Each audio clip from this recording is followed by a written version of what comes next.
Did you know that there's this famous story collection where telling stories isn't just like entertainment, it's literally life or death? Oh, you mean 1001 Nights? Exactly. The That whole thing is framed by this woman delaying her own execution for, well, 1001 nights just by keeping the king hooked on her stories. It's such a powerful idea, isn't it? About the real impact narrative can have. Welcome to Seeking History, everyone.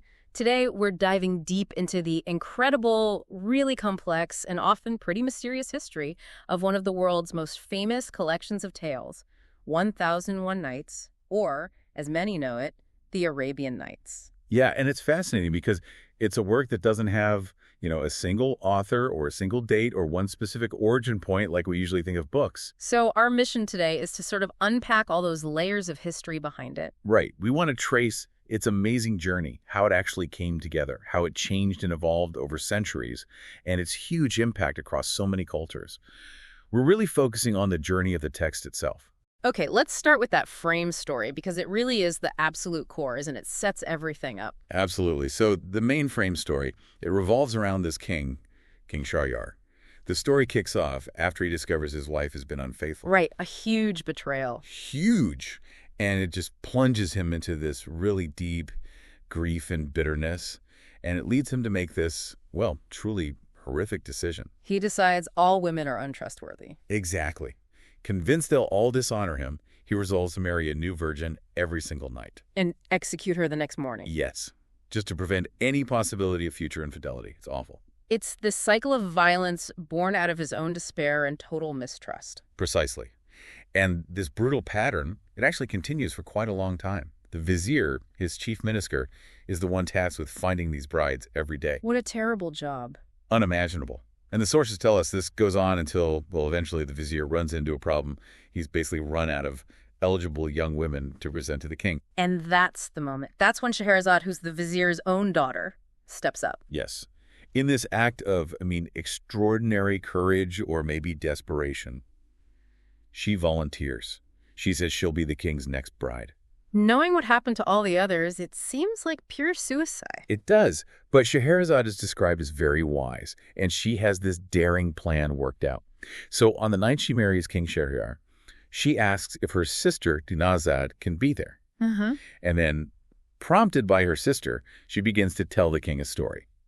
She makes absolutely sure the tale is captivating, full of intrigue, suspense, wonder. Okay. But then, just as the first light of dawn starts to appear, she deliberately stops her story, right before the ending. Leaves him hanging right at the moment she's supposed to be executed. Exactly. She leaves him completely engrossed, needing to know what happens next. And the king, despite his fierceness and his bitterness, he's totally hooked. He can't bring himself to execute her without hearing the end. Right. He's so eager, almost compelled, to hear the conclusion. And that curiosity is strong enough that he actually deviates from his terrible vow. He postpones her execution for just one more night. Just one night, so she can finish the story. It's this brilliant narrative move that saves her life, at least temporarily. So what happens the next night? Does she just finish it? Well, yes. On the following night, she finishes the first story. But then she immediately starts another new tale. Keeps it going. Ensures this new story is just as enchanting, maybe even more so. And then, just like before, as the sun starts to rise, she stops again, leaves him hanging again. Love her. And this exact pattern just repeats, night after night, story after story. It goes on for, well, an astonishing 1001 nights. 1001 nights of storytelling as like a survival strategy. It's incredible. How does it finally end? You mentioned the sources say the endings can vary a bit. They do vary slightly in the details. In some versions, after all that time, Scheherazade explicitly asks the king for a pardon. In others, they've actually had children together by then, and seeing the children makes the king realize the depth of his past cruelty and softens his heart. Or maybe he's just changed by the stories themselves. Exactly. In other versions, it's simply that his whole temperament has been transformed through the long process of listening to her night after night. But whatever the specifics, the fundamental outcome is the same in all the main versions. The king ultimately spares Scheherazade's life. He's been changed, healed even, by her narratives. Wow. So what's the deeper significance of this whole setup? It's obviously more than just a neat way to link stories together. Oh, much deeper. On one level, sure, as a narrative device, it's a classic example of a frame story, the story within a story technique. And it's incredibly effective for gathering this huge collection of really diverse tales under one roof, so to speak. Right. In fact, this specific type of frame story, where storytelling literally saves a life, it's so distinctive that folklorists actually have a classification number for it. ATU 875B, specifically called Storytelling Saves a Wife from Death. Having its own number tells you just how iconic it is. It really highlights that core theme. Yeah. But beyond just the structure, the frame story acts as this profound commentary on the power of storytelling itself. How so? Well, Scheherazade's tales aren't just for fun. They're her literal lifeline. It's a direct, dramatic demonstration of how narrative can captivate, hold attention, and even fundamentally transform someone. Right, it transforms the king. Completely. The sources explicitly say that the Sultan, who started out fierce and bitter, just full of this destructive rage, becomes utterly bewitched by her words. Listening to her stories helps him recover from his madness. He's healed by the power of narrative, and eventually, he trusts her enough to entrust the whole kingdom to her. That's an amazing turnaround. From planning to kill her to trusting her with everything. It really speaks to the potential for empathy and perspective that stories can offer. And there's something else the sources suggest, something even more kind of meta-literary. Oh. The idea that the frame story itself mirrors how the Nights collection actually came together historically. Scheherazade constantly weaving new tales, adding more over the Nights. It reflects the real historical process. This collection wasn't written by one person. It grew dynamically, pulling in stories from different traditions and cultures over centuries. So the structure of the story reflects the history of the book itself. Kind of, yeah. It embodies the work's nature as this fluid, growing, culturally diverse tapestry. That's fascinating. Like the story of the book is woven into the book. Okay, so let's get into those ancient roots and the early formation because, as you said, it wasn't just created in one go. Exactly. Unlike, say, a modern novel, 1001 Nights has no single author we can point to, no specific original publication date, no one manuscript that represents the original version. It's a composite work, built up gradually over many centuries, drawing from a huge geographical and cultural area. And oral traditions played a massive role in this, didn't they? Absolutely fundamental. The bedrock of this collection is popular tales passed down orally, generation after generation. Professional storytellers in the Arab world, they were known as Hakawati, were crucial. They weren't just reciting fixed texts. No, they were preserving, transmitting, and importantly, adapting these narratives. They'd tweak stories for different audiences, different settings, different times. This constant adaptation and oral transmission is why the collection stayed so fluid for so long. It mostly lived as spoken stories in places like coffee houses and markets before being written down more formally. So it was alive, changing all the time. Where did these stories originally come from? You mentioned diverse sources. Incredibly diverse. The sources point to significant Indian influences as some of the oldest roots. India. That seems surprising given the name Arabian Nights. It's a great reminder of how interconnected ancient cultures were, how stories traveled. Some scholars trace the roots of certain tales, and crucially, certain narrative techniques, way back to ancient Indian literature and folklore. Maybe even as far back as the 2nd millennium BC. Wow. Indian literary traditions were pioneers in creating these complex story collections using frame devices. Think of works like the Shuka Saptati, the 70 Tales of the Parrot.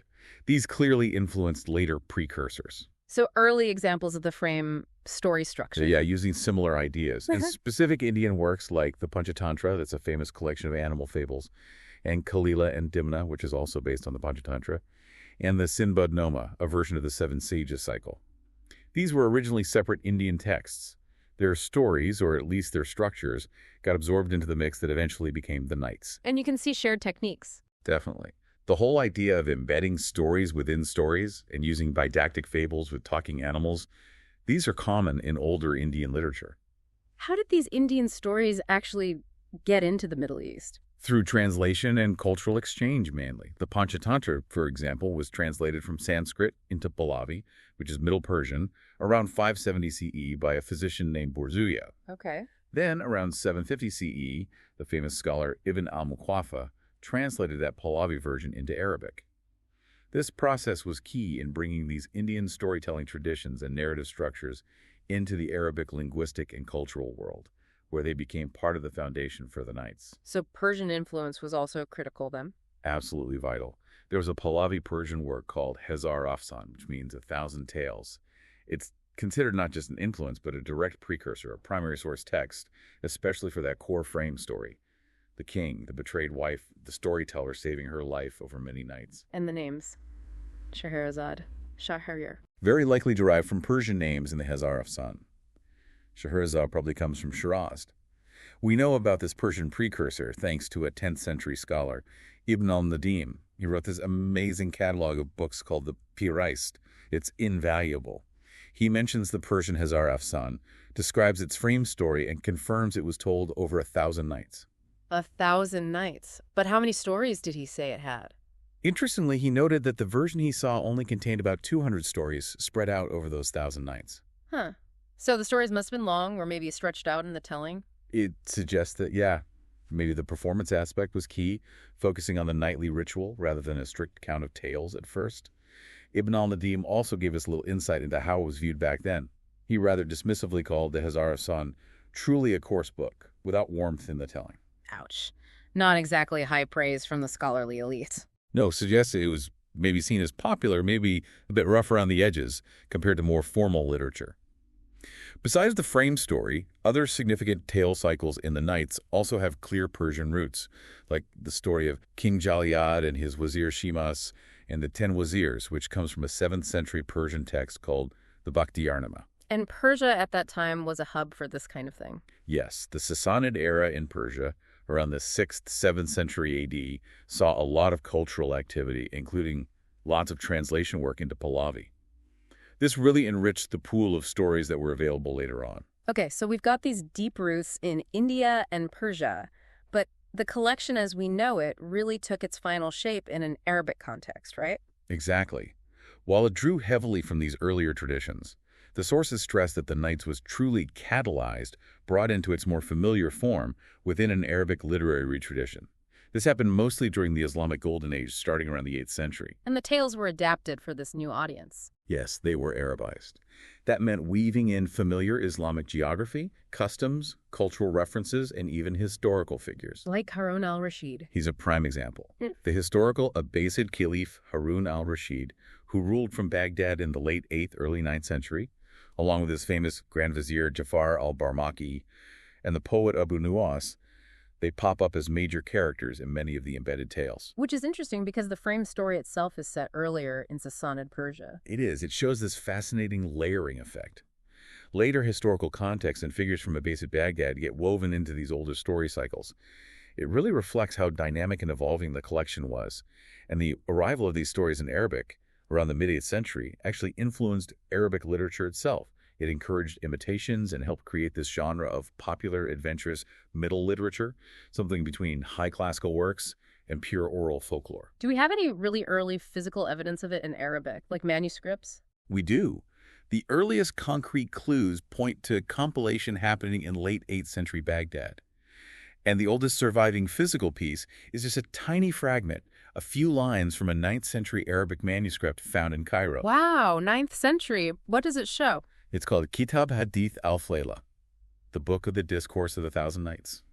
It has the title, and crucially, the opening lines of the Scheherazade frame story, the bit where her sister asks her to start telling stories. It's tangible proof of its existence in written Arabic over 1,100 years ago. Incredible. And there's also a reference to the full title, The 1001 Nights. In a 12th century document from Cairo, it was a receipt mentioning a Jewish bookseller lending out a copy. Shows it was circulating. So putting it all together, the origins are just incredibly mixed. They really are. And the sources emphasize this complexity, this lack of a single origin, isn't a weakness. It's actually a defining feature. It tells us about the deep connections between ancient civilizations, about cultural exchange, about how stories were gathered and reshaped in cosmopolitan centers like Baghdad, Cairo, Damascus during the Islamic Golden Age. Driven by trade and intellectual life. Exactly. Trade routes, scholarly exchange, stories flowed across borders, got translated, adapted, woven together. It pulled from Indian, Persian, Greek, Coptic, North African, Hebrew traditions, then shaped within the Arabic tradition. Its hybrid nature meant it crossed boundaries right from the start. It's a powerful testament to how stories travel and connect us. That makes so much sense. It's not just Arabian, it's this global mix of stories that found its main form in Arabic. Okay, so how did it continue to evolve within the Islamic world after that initial period? It didn't just stop changing, right? Right. After that initial gathering and shaping in places like Baghdad around the 8th, 9th centuries, the collection absolutely did not become fixed. It was constantly being added to, expanded, modified by countless unknown storytellers, copyists, editors, redactors over many, many centuries. In different cities. Yeah, across the Arabic-speaking world, Baghdad, Damascus, Cairo, even Al-Andalus in Spain. This led to what the sources call a polygeneric collection, meaning it included many different kinds of stories. And it was always evolving. It never really settled into one single stable version. So the copy we might read today isn't the original definitive version. Definitely not. Not in the sense of a fixed text from one specific time. What we have today is a result of this long, ongoing process. Stories were added, stories were dropped. Redactors would embellish tales, swap them out for ones they liked better, or even stick in entirely new ones. And the number 1001, was that always a strict count? Probably not initially. In early Arabic tradition, that number might have just meant a lot. A large, impressive, maybe mystical number. It wasn't necessarily a literal inventory count. Remember Ibn al-Nadim back in the 10th century? The version he saw, supposedly told over 1,000 nights, only had about 200 stories. Right. Suggests the number in the title was more symbolic or structural at first. Exactly. More of a narrative goal than a precise count. So did different regions end up with significantly different versions? They did. Over time, distinct manuscript traditions started to emerge and solidify. If you look at the manuscripts we have from before the 18th century, they generally fall into two main groups, the Syrian tradition and the Egyptian tradition. Okay, tell us about the Syrian tradition first. The Syrian tradition is generally seen as representing an earlier stage of the collection's development.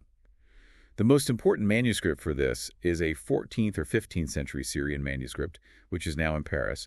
It's often called the Galland manuscript because Antoine Galland, the first European translator, used it heavily. And this version is shorter. Yes, notably shorter. It includes fewer tales. The Galland manuscript itself has around 300 tales, structured over about 282 nights. The critical edition that Muhsin Mehdi put together in 1984, which tried to reconstruct an early medieval version, is primarily based on this Syrian manuscript. Some scholars think it's the best representation of the early style and language. Okay, and the Egyptian tradition, how does that differ? Texts from the Egyptian tradition tend to show up a bit later, mainly from the 13th or 14th centuries onwards, but they grew to be much, much larger. They incorporated way more independent tales and story cycles, and editions kept happening quite late, even into the 18th and 19th centuries, sometimes maybe influenced by outside factors. This difference must have led to arguments about which one is the real or authentic Nights. Oh, absolutely. It's been a major point of debate among scholars for a long time. Which tradition is more authentic? Which is closer to the origins? The Egyptian versions were clearly changed more and more recently. Possibly because of European interest. Some scholars think that later expansion was partly driven by European demand for a complete 1001 Nights after Galland's translation made the title famous.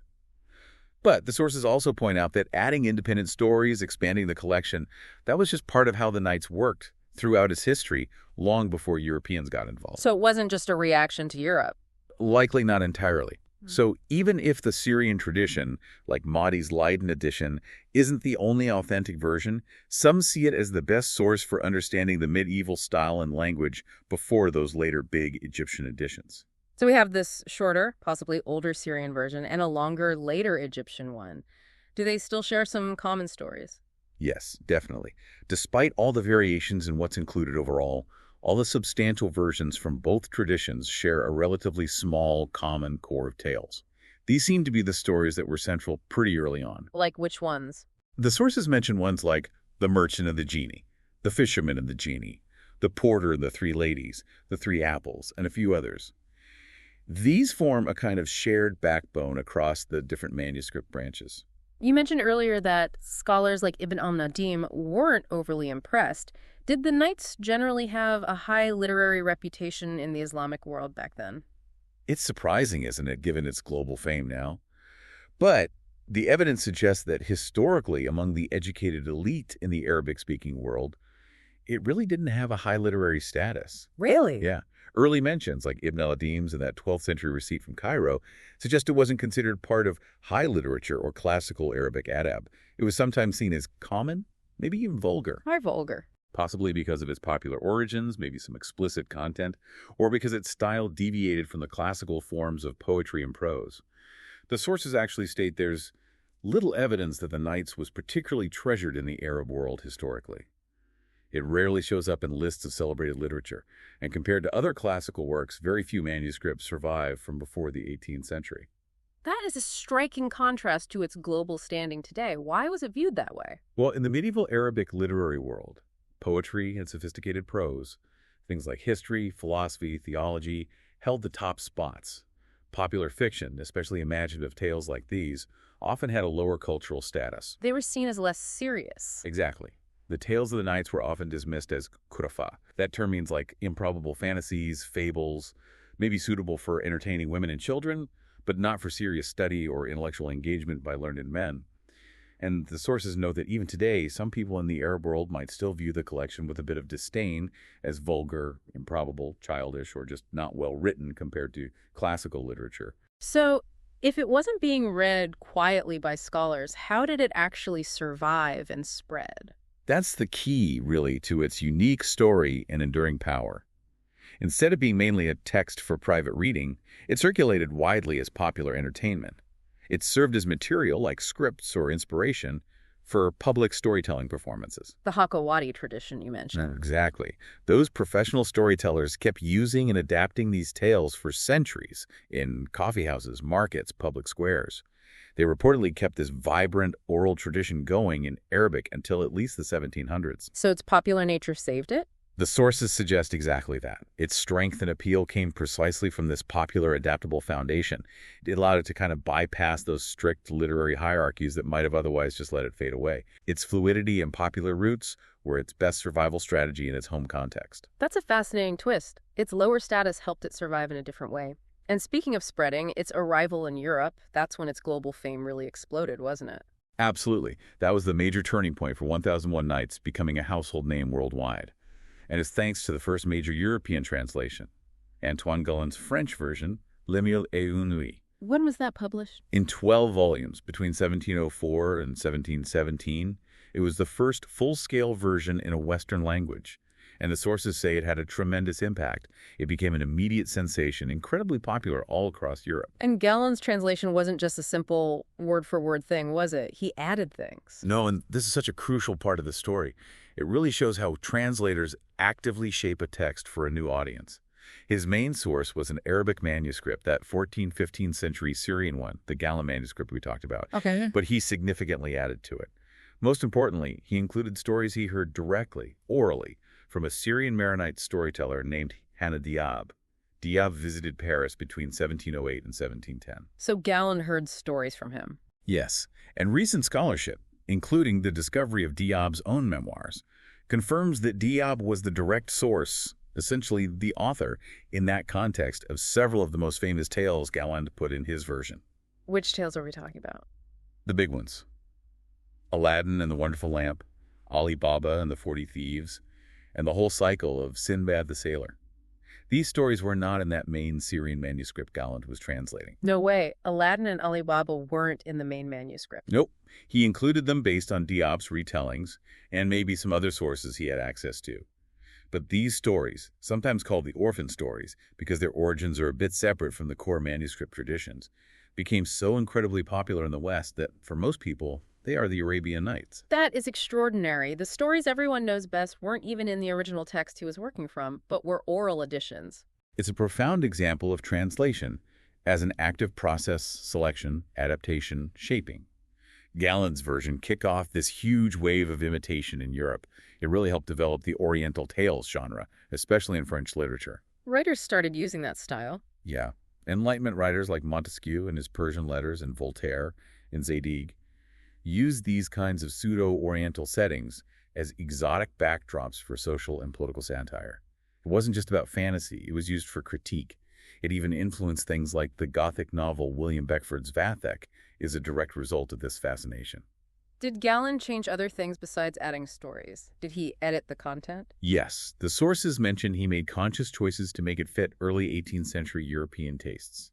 He often left out some of the more complex, subtle, or sexually explicit elements from the Arabic versions. Sanitized it a bit. You could say that. While at the same time, he tended to enhance the exotic, the magical, the purely wondrous aspects. This editing shaped it into a form that became the basis for many later translations, and especially the simplified versions made for children, focusing on adventure and magic over maybe darker or more complex themes. After Gallen's massive success, I bet English translations popped up really fast. Instantly, his popularity swept Europe, and English translations followed right away. The very earliest ones, sometimes called Grub Street versions, basically quick, cheap, often uncredited translations for the popular market, appeared between about 1706 and 1721. Were they translated from the Arabic? Often not. They were frequently based directly on Gallen's French version. And it was one of these early English versions that first used the title Arabian Nights Entertainments. That title stuck and became the common name for the collection in English for centuries. Later on, you get more scholarly or literary translations. Jonathan Scott published what's considered the first literary translation into English in 1811. He tried to be more thorough than those early versions, using Gallen but also trying to supplement it with other sources. And then came some really famous and sometimes pretty controversial English translations, right? Indeed.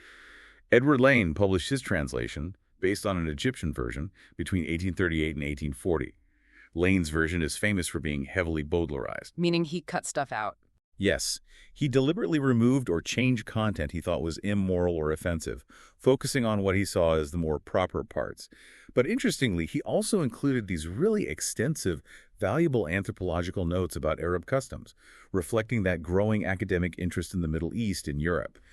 Then after Lane came the big ones, John Payne, 1882-1884, and the incredibly famous Sir Richard Francis Burton, 1885-1888, both of them translated from Egyptian versions, specifically the large Calcutta of the second edition. And their aim was the opposite of Lane's. They wanted unabridged and unexpurgated versions. Unexpurgated meaning they put all the explicit stuff back in. Exactly. They translated everything, including the explicit sexual content and the violent parts that Lane had removed. Because of strict Victorian laws about obscenity, both Payne's and Burton's versions had to be printed privately, just for subscribers, not sold openly. Burton's is particularly famous, isn't it? Oh, yes.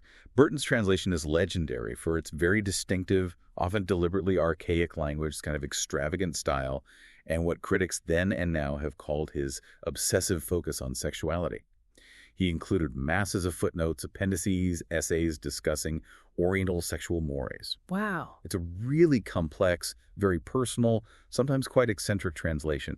It definitely reflects a lot about Burton himself and Victorian cultural anxieties as much as it does about the Arabic text. Yeah. After them, there was also a French doctor, J.C. Madras, who did another widely read French translation from an Egyptian text, 1898 and 1904. His version was translated into English in 1923. Like Payne and Burton, Madras kept and maybe even amplified the erotic stuff, but his version was often criticized for not being very accurate philologically. So these major translations really varied wildly in what they included and how they presented it. What about more modern translations? Have things changed? Yes. Modern scholarship has led to new approaches, often aiming for greater faithfulness to specific Arabic manuscript traditions. Hussein Hadoui published a really well-regarded English translation in 1990. It's based on Muhsin Mahdi's critical edition of that Syrian version, the Leiden edition. How is Hadoui's viewed? It's widely praised for being readable while still capturing the authentic feel of those earlier tales. But recognizing that people love the famous stories not in that version, Hadoui later published a second volume in 1995 with popular tales like Aladdin and Ali Baba, the orphan stories that weren't in the main Leiden text. Then in 2008, Malcolm C. Lyons and Ursula Lyons published a translation for Penguin Classics. This was the first complete English translation of that big Egyptian version, the Calcutta the Second edition, since Burton. It includes the orphan stories, too. They said they aim to reflect the oral nature of the original, although it's apparently a bit streamlined with some cuts. And most recently, Yasmin Seal published the new English translation in 2021. This one's notable because it's the first complete translation done solely by a woman. Interesting. Does she take a different approach? Her stated goal was to address and remove some of these sexist and racist assumptions or references found in earlier translations and editions. She also deliberately included tales that had often been left out, ones featuring stronger female characters, and importantly, she included several tales known to have come from Hannah Diab, really cementing his crucial, often overlooked role in shaping the Western version of the collection. So translation keeps evolving, reflecting modern viewpoints and deciding which stories get highlighted. It absolutely does. It shows how translation is an ongoing conversation with the text. That is a truly incredible journey just for the text itself, moving through these different translations. You can trace this huge arc, that tiny 9th century Arabic fragment, the 10th and 12th century mentions, the key 14th century Syrian manuscript, then Galan's pivotal translation from 1704, the 19th century Arabic printed editions like Calcutta First, Bulak, Calcutta II, becoming sources for translators, and then all these English versions with totally different goals. It's a text that's just constantly been in motion. It really is a testament to the dynamic life of stories. And that fluidity, that dynamism, it's also reflected inside the collection, in the incredible variety of literary techniques and genres you find packed within it. Okay, let's revisit some of those narrative structures you mentioned, like the frame story. Right. We started with the main frame story, Scheherazade saving her life, Right. ATU 875b. But almost as important is how often it uses embedded narrative, the story within a story. This technique goes way back. You can trace it to older Persian and Indian traditions, like the Panchatantra with its nested animal fables. How did the Knights use this technique differently? The sources suggest the Knights often introduced these embedded tales more cleverly, more naturally, than some earlier models. In something like the Panchatantra, an embedded story might be introduced very directly, like, here's an analogy to prove my point. More didactic. Exactly. In the Knights, embedded stories often emerge more organically. Maybe they're told to answer questions someone just asked in the main story. Or maybe it's a character explaining their backstory, or it's part of the debate. It makes the nesting feel more connected to the plot and the characters. Can you give some classic examples of these layers? Sure. Sinbad the Sailor is a perfect one. Within Scheherazade's telling, you have Sinbad the Porter meeting Sinbad the Seaman. Then the seaman tells the porter the stories of his 7 amazing voyages. Each voyage is an embedded tale. Okay. The 3 apples is another. Solving the murder mystery requires hearing several embedded accounts from different people. The 7 Viziers is basically a storytelling battle, with embedded tales used as arguments in a court case. And the Fisherman and the Jinni gets really layered. There's a story told within the main story, and then within that embedded story, you get 3 more tales told by different characters. Wow, it's like those Russian nesting dolls, but with stories. It definitely can feel like that sometimes. Another technique used really well is dramatic visualization. What's It means using incredibly detailed descriptions, focusing on senses, gestures, expressions, dialogue, to make scenes feel vivid and immediate, like you're right there watching it happen. It adds intensity. It's used very effectively in the 3 apples to build suspense. Fate and destiny seem to crop up all the time in these stories, too. Oh, constantly. The role of fate, qadar in Arabic, is a huge theme. Some scholars even say fate itself is like a main character in the Knights. The sources point to specific plot devices used to explore this. Seemingly impossible coincidences, moments of reverse causation where the effect seems to happen before the cause, and of course, the classic self-fulfilling prophecy. Reverse causation and self-fulfilling prophecy sound pretty mind-bending. They are really interesting narrative tricks. The self-fulfilling prophecy where predicting something actually makes it happen, that idea is ancient. You see it in Sanskrit epics, like the Mahabharata with Krishna, and in Greek drama, most famously with Oedipus. The Knights has variations, including the self-fulfilling dream. A great example is the ruined man who became rich again through a dream. Okay, what happens in that one? So a man in Baghdad becomes poor. He dreams he has to go to Cairo to find treasure. He makes the long journey, faces hardship, gets arrested. In jail, he tells a police officer about his weird dream. The officer just laughs at him, says dreams are nonsense. He says, I keep dreaming about this specific house in Baghdad. And he describes the courtyard, the fountain, everything, saying the dream tells him treasure is buried under the fountain. Don't tell me. The Baghdad man recognizes the description instantly. It's his own house. He goes back home, digs under his fountain, and boom, finds the treasure. The dream didn't just predict it. The journey caused by the dream led him to the guy whose counter-dream revealed the location. It's this amazing chain reaction. Wow. That's brilliant. And that motif appears elsewhere. Yeah, it connects to folklore everywhere, like the English tale of the Peddler of Swaffham. Modern writers like Paulo Coelho used a similar idea in The Alchemist. Jorge Luis Borges loved this story and translated it. Okay, that's the self-fulfilling dream. What about reverse causation? The Tale of Ataf has a really cool example. It starts with Caliph Harun al-Rashid reading this mysterious book that seemed to describe future events. His reaction to the book accidentally causes his vizier Jafar to flee Baghdad, setting off adventures for a young man named Ataf. Okay. Later, Jafar himself finds the same book and reads it, only to describe the adventures he just had with Ataf. The story is structured, so Harun reading the book seems to trigger the future events it describes. And near the end, Ataf is about to be executed for something Jafar did, but Harun remembers what the book said should happen, steps in, and saves Ataf, fulfilling the outcome he read about earlier. That is genuinely messing with time. It's incredibly sophisticated narrative structure for its time. This tale actually got translated into Latin in the 12th century and influenced later European collections like the Disciplina Clericalis, Gesta Romanorum, and Boccaccio's Decameron. Amazing reach. What other techniques stand out? Repetition is used a lot, and very deliberately. There's a technique called light word still, roughly leading word style. It means intentionally repeating specific words or short phrases throughout a story, or even across a cycle of stories. Why do that? It's not just lazy writing. It's used to emphasize recurring themes or motifs, and it can help tie different tales together, make them feel like a more coherent cycle. There's also broader thematic patterning, spreading similar themes across different incidents, and even between the frame and the embedded tales to highlight unifying ideas.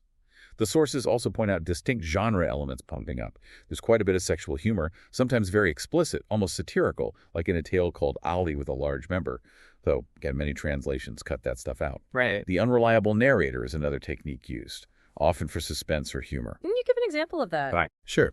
The Seven Viziers, that cycle based on the Seven Sages, uses it really well. The frame involves a courtesan falsely accusing a prince. Then you have this courtroom debate played out through embedded stories. The viziers tell stories trying to prove women are unreliable. The courtesan tells stories trying to prove viziers are unreliable. Each side is using potentially biased or untrue narratives to persuade the king. It highlights how subjective storytelling can be. It's also subtly used in The Three Apples, where you have conflicting accounts, and it's key to the Hunchback's tale. You mentioned The Three Apples earlier as early crime fiction. Tell us more about that. It really is. Scholars describe The Three Apples as one of the earliest examples of a murder mystery or suspense thriller in world literature. It has all the classic ingredients.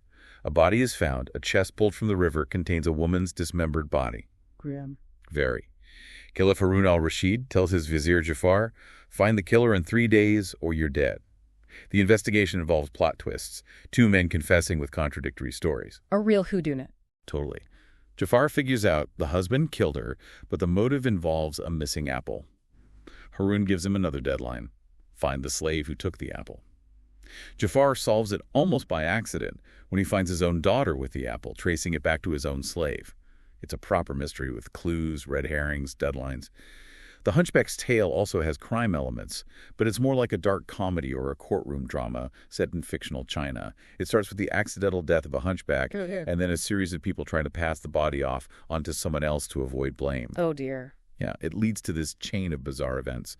They all end up in court, each telling a wild, conflicting story about what happened. It's darkly funny. Crime elements also show up near the end of the Tale of Ataf. It's fascinating how early these genres appeared, and the collection also gets into horror. Yes, definitely elements of horror. Haunting is a plot device, like in Ali the Cairene and The Haunted House in Baghdad, which features nasty jinn. The Nights is possibly the earliest known literature to explicitly mention ghouls as flesh-eating monsters. The history of Garib and his brother Ajib has a prince fighting a whole family of them. Ghouls. Wow. And The City of Brass has horror vibes, too, with its eerie ghost town and petrified people. You can definitely see the seeds of modern horror there. Absolutely. The sources even mention its influence on writers like H.P. Lovecraft and Stephen King, comparing Scheherazade's storytelling for survival to the writer in King's Misery. Okay, so we have fantasy, which is obvious, but also proto-science fiction. That seems really unexpected for such an old collection. It is surprising, but the sources specifically identify elements that feel remarkably like early science fiction, anticipating later themes and tropes. Beyond the standard fantasy stuff, jinn, magic carpets, magic lamps, some tales really push into sci-fi territory. Like what? Give us some examples. Okay, The Adventures of Bulikia is a big one. It's about a quest for the herb of immortality. But the journey isn't just on Earth. It involves exploring seas, going to paradise and hell, and incredibly, traveling across the cosmos to different worlds much bigger than ours, and encountering different non-human societies, sophisticated jinn societies, mermaids, talking snakes, talking trees. The sources say this anticipates galactic science fiction voyages across vast distances to encounter alien worlds and beings. Then there's Abu al-Husn and his slave girl Tawadud. The incredibly knowledgeable slave girl gives this lecture covering astronomy, the mansions of the moon, the planets reflecting the advanced scientific knowledge of the time being woven into popular stories. And that underwater society you mentioned. Right, and Abdullah the fisherman and Abdullah the merman. The fisherman gets the ability to breathe underwater and discovers this whole civilization down there. And it's portrayed as an inverted reflection of land society. They live under a kind of primitive communism, no money, no clothes. It's speculative sociology. Other tales touch on themes like lost ancient technologies, advanced ancient civilizations that collapsed, finding weird remnants of the past, things very common in later sci-fi. This is really changing my picture of the Arabian Nights. What are the absolute most striking examples of this proto-sci-fi? The sources really highlight the City of Brass and the Ebony Horse. The City of Brass is like an early exploration or archaeological adventure story. An expedition crosses the Sahara to find a lost city and retrieve a brass vessel used by Solomon to trap jinn. Along the way, they find things like a perfectly preserved mummified queen, petrified inhabitants, lifelike humanoid robots and automata, creepy mechanical marionettes dancing without strings, and a giant brass horseman robot that acts as a guide, its adventure mixed with robotics and lost tech, and the Ebony Horse. It features a literal robot, a flying mechanical horse controlled by keys, and it doesn't just fly around the Earth. It's described as being able to fly into outer space towards the sun. A mechanical horse flying to the sun centuries ago. It's an astonishingly early concept of mechanical flight and space travel. The third calendar's tale also has a robot, an uncanny automated boatman. Robots and space travel. Incredible. It just shows the amazing imagination at play. And finally, we have to mention the poetry. There's a lot of Arabic poetry woven throughout the prose. Is it just decorative? No, not at all. It serves real narrative and emotional functions. It's used for descriptions, expressing all kinds of emotions: joy, sadness, fear, love-giving advice, praising people, making pleas, lamenting losses, posing riddles, even criticizing. The sources give a lovely example from Night 203 in the story of Prince Kamar al-Zaman and Queen Bodor. The queen gets a ring from the prince, and she's so overcome with joy she recites this poem. Part of the translation goes, "Joy conquered me to the point of which it made me happy that I cried. Oh, the tears out of you became a principle. You cry out of joy and out of sadness." Wow. That kind of rich, emotional poetry is right there in the middle of the storytelling, adds another whole layer. It truly does. And all these different techniques, all these genres, crime, horror, fantasy, proto-sci-fi, poetry, they all contributed to the immense influence the Nights has had on world culture. That influence is just undeniable, isn't it? Characters like Aladdin, Sinbad, Ali Baba, they're known everywhere, especially in the West, mainly thanks to those translations. They're absolute cultural icons. And the influence goes way beyond just the characters. It's soaked into literature, art, music, everything. Different versions of the Nights, especially Gillan's and the later ones, had a profound effect on writers across so many cultures and time periods. The list of authors it influenced is just staggering. It really is. The sources mention people as varied as Henry Fielding in England, the Nobel Prize winner Naguib Mahfouz in Egypt. He even wrote a modern novel inspired by it.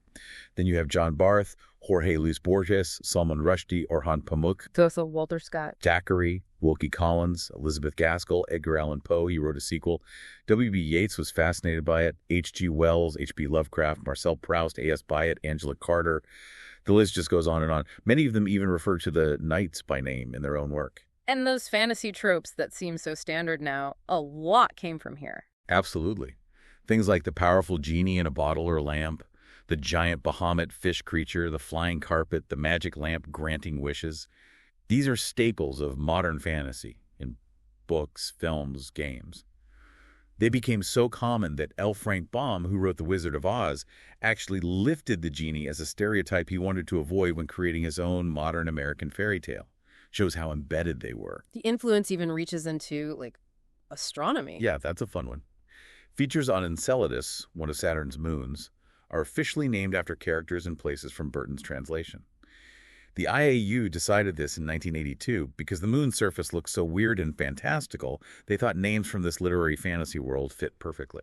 So going back to the Arab world, despite that historically low status among the elite, it still had a big cultural impact there, didn't it? That's the interesting paradox the sources point out. While it wasn't always part of the classical literary canon and sometimes dismissed as carafa, its popular influence definitely persisted and has even grown in modern times. How so? It's inspired some major modern Egyptian writers like Tawfiq al-Hakim, Taha Hussein, and Naguib Mahfouz, who engaged with its themes. And on a popular level, film, radio, TV adaptations of stories like Sinbad and Aladdin have been hugely popular for decades in Arabic-speaking countries. Plus, some people interpret certain stories as containing hidden Sufi teachings, adding another layer of cultural meaning. And its influence in Europe might have started even before Gallen's big translation. It's possible there was earlier, maybe more limited, contact. Writers in medieval Spain translated Arabic fiction, and you can see potential influences in works like Juan Manuel's El Conde Lucanor. Themes or motifs that pop up in Chaucer's Canterbury Tales, like a flying brass horse, or in Boccaccio's Decameron, suggest similar story ideas were circulating. So maybe bits and pieces were known. Possibly. There's evidence the basic frame story of Shahryar was known in some form, and the story spread north into the Balkans too. There was a Romanian translation by the 17th century based on a Greek version, so it traveled through different routes. But Gallen was definitely the main event for its huge fame in the West. Absolutely. The scholar Robert Irwin famously said Gallen played such a huge role in discovering, popularizing, and shaping what became the canonical collection in Europe that, well, some have called him the real author of the Nights in that Western context. Wow. His translation success hit right when French fairy tales, the contes de Sèvres, were hugely fashionable in the early 18th century. It spurred this wave of pseudo-Oriental imitations and parodies across Europe, often used for subtle social commentary, like Voltaire's Zadig. And it stayed popular long after that initial craze. Oh, yeah. It was a massive favorite for British Romantic and Victorian writers. Coleridge, De Quincey, Wordsworth, Tennyson, Dickens, they all engaged with it. Its imaginative scope was irresistible. And people tried to write sequels. Yes. The idea was so compelling that authors kept trying to write the 1,002nd tale. Gautier, Philip Roth, Edgar Allan Poe. Poe's version was satirical. Scheherazade tells stories featuring modern inventions, which the king finds so unbelievable he finally executes her. W.B. Yeats was deeply fascinated, listing the Nights second only to Shakespeare among books that satisfied him most. It's amazing how many huge literary figures it touched. And that influence just keeps going today, right? Not just in books. For sure. It's been incredibly popular for film and TV adaptations right from the start of cinema. Georges Méliès did a silent film back in 1905. What are some other notable ones? The sources highlight the classic versions of The Thief of Baghdad from 1924 and 1940, both masterpieces. Pasolini's 1974 Italian film Il fiore della mia innamorata is noted for being quite faithful and emphasizing the sexuality. There have been tons of Indian films and TV series based on it. And in animation. Big time. UPA's Mr. Magoo did versions, and of course Disney's Aladdin in 1992 was massive, and then remade in live action. There's Japanese animation, popular Egyptian TV and radio series, a BBC-ABC miniseries in 2000, recent kids' cartoons, even a critically acclaimed Portuguese film trilogy by Miguel Gomes in 2015 that used the frame structure to talk about modern life. It's crossed into music, too, hasn't it? Extensively. Inspired countless pieces, all sorts of genres. In classical music, Rimsky-Korsakov's Scheherazade Suite is the most famous, obviously, but lots of others used it. Boieldieu, Weber, Strauss II, Ravel. Nielsen. What about popular music? Yep. From the legendary Egyptian singer Kulthum to rock bands like Renaissance and Icehouse, metal bands like Camelot and Nightwish, steampunk bands like Abney Park, singers like Sarah Brightman. It pops up everywhere, even in musical theater. And games, video games. A very popular theme there, too, inspired big franchises like Prince of Persia. It shows up in levels or themes in Crash Bandicoot, Sonic, the Disney Aladdin games, Magic. The Gathering had an Arabian Nights expansion set. There's even a new card-based simulation game coming out, Sultan's Game, directly inspired by the frame story and its themes. And visually, it must have inspired countless artists over the years. So many. Renowned artists from different centuries and countries have illustrated editions, really shaping how we picture the characters and scenes. The sources list a huge number of famous names like Gustave Doré, Maxfield Parrish, Edmund Dulac, Frank Brangwyn, and many, many others from France, Britain, America, the Middle East, India. Their art is a huge part of the collection's cultural life. And comics, too. Yep. Classics Illustrated versions, Carl Barks used themes in his Disney comics. It's appeared in indie comics like Heavy Metal. Neil Gaiman referenced it in Sandman. And there are Korean manhwa adaptations too. So it's just this work that has truly soaked into global culture in countless ways, constantly being reimagined. It really has shown this unique ability to travel, change, and spark creativity across pretty much every medium, culture, and era imaginable. Well, we've certainly covered a lot of ground today. We journeyed from those ancient oral and written roots of 1001 Nights in India and Persia, followed its centuries of growth and compilation in the Arabic-speaking world, saw its huge transformation when it met European translators like Galland and Burton, and tracked its incredible, enduring influence across global culture, literature, art, music, games, film. And we've seen it's fundamentally not, a single book by a single person. It's more like a living, breathing organism of stories that grew, changed, absorbed new material, and adapted to new places and times as it traveled. It really makes you think, doesn't it, about how stories travel and change, who owns them, how they get reinterpreted across generations and cultures. How does the history of this incredibly fluid, evolving text make you reconsider our modern ideas about single authorship or intellectual property, or what makes a fixed literary work? It definitely challenges those neat categories we often use. And maybe, thinking about it, it brings us back to that powerful image we started with. If telling stories, night after night, could literally save a life for 1001 nights, well, what other kinds of magic, what other transformations might be hidden in the stories we tell today? And how might those stories continue to evolve and change in the centuries ahead, just like these ancient tales have done?